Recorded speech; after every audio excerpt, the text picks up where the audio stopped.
मौत डरी थी उनको देखकर, ऐसा मौत का दावा था। धरती को नाज था उस पर, ऐसा शिवाजी का छावा था। छावा यानी शेर का बच्चा, और शेर के रक्त में समझौता नहीं होता। यह कहानी छावा शिवाजी संभाजी की है।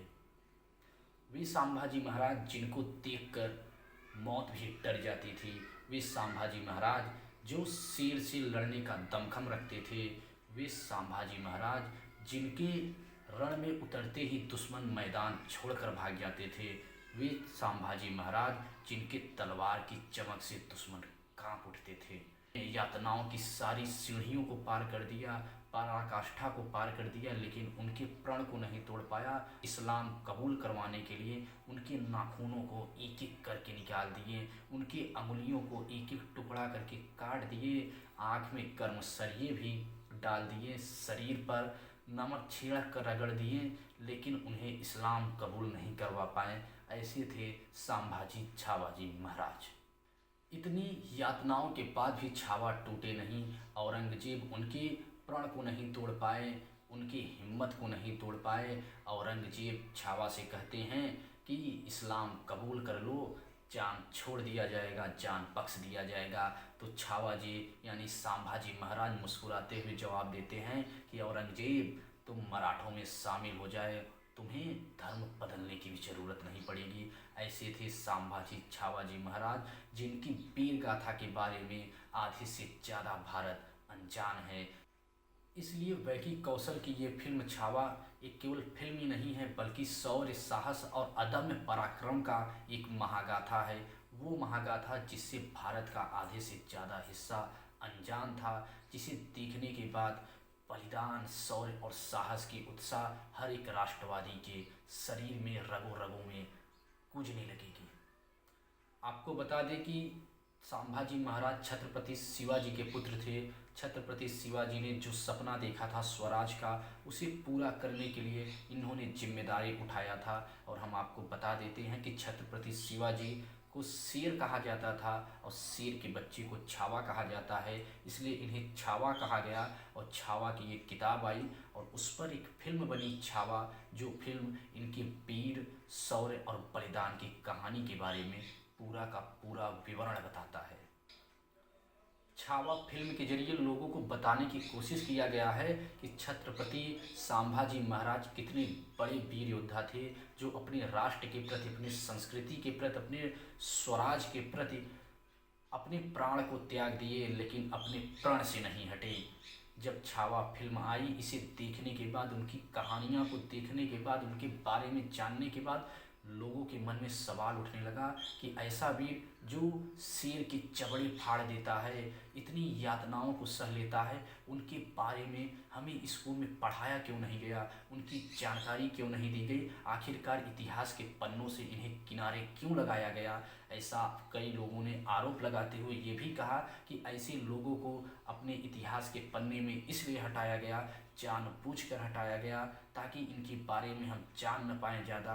और ऐसे लोगों के बारे में बताया गया जैसे कि अकबर महान है, टीपू सुल्तान वीर योद्धा है, लेकिन इन लोगों के बारे में क्यों नहीं बताया गया। ऐसे आरोप प्रत्यारोप अब तमाम लोग लगा रहे हैं। जब इस मूवी को देखते हैं छावा को, और उनके बारे में, उनके शौर्य बलिदान की कहानी के बारे में देखते हैं, तब उनको यह देखने के बाद महसूस होता है कि वास्तव में अगर देशभक्ति होना चाहिए तो ऐसे ही होना चाहिए।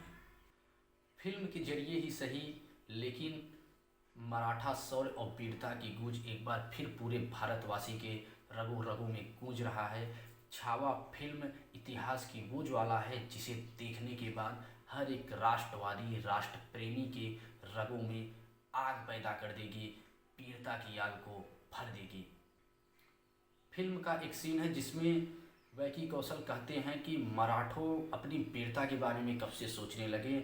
मराठों ने जब भी अपनी जान दी है, अपनी मातृभूमि के लिए जान दी है, अपने शिवाजी के लिए जान दी है, अपने स्वराज के लिए जान दी है, और वो मस्तक कब से उनके सामने झुकने लगा, जो मस्तक केवल मातृभूमि के लिए झुकता है। हम मराठों के नसों में महावीर पुरुषों का खून बह रहा है, और उसे बहाने की ताकत औरंगजेब में नहीं है। और वो औरंगजेब जो अपनी तख्त के लिए अपने भाई की जान ले सकता है, जो अपनी तख्त के लिए अपने बाप को मार सकता है, हम मराठा हैं, मराठा अपने स्वराज को बचाए रखेंगे, उसके लिए हमें चाहे जो कुछ भी करना पड़े।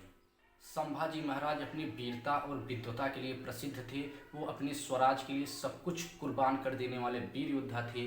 महज 13 साल की उम्र में उन्हें 13 भाषाओं का ज्ञान था और 14 साल की उम्र में बुधभूषण, नक्षिक, 7 शासन जैसे कई ग्रंथों का उन्होंने उल्लेख किया था। और हम आपको बता देते हैं कि अपने शासन काल में कम शासन में 120 युद्ध लड़े थे, जिसमें से उन्होंने पूरा का पूरा युद्ध जीता था, एक भी युद्ध हुए हारे नहीं थे। रामनगर में उन्होंने पहले युद्ध लड़ी थी और वे युद्ध भी वो जीत गए थे। और 1675 से 1676 के बीच में वे तमाम युद्ध लड़े और पूरे के पूरे युद्ध वे जीत गए थे। हालांकि इतने वीर होने के बावजूद भी वे कैसे औरंगजेब के हाथों मारे गए, कैसे पकड़े गए, यहाँ से कहानी दिलचस्प होती है।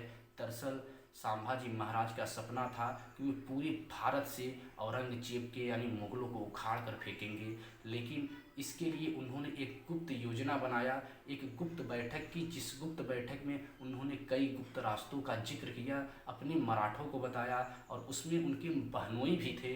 वो जो बहनोई थे वो उनके साथ दगाबाजी करते हैं, उनके साथ गद्दारी करते हैं।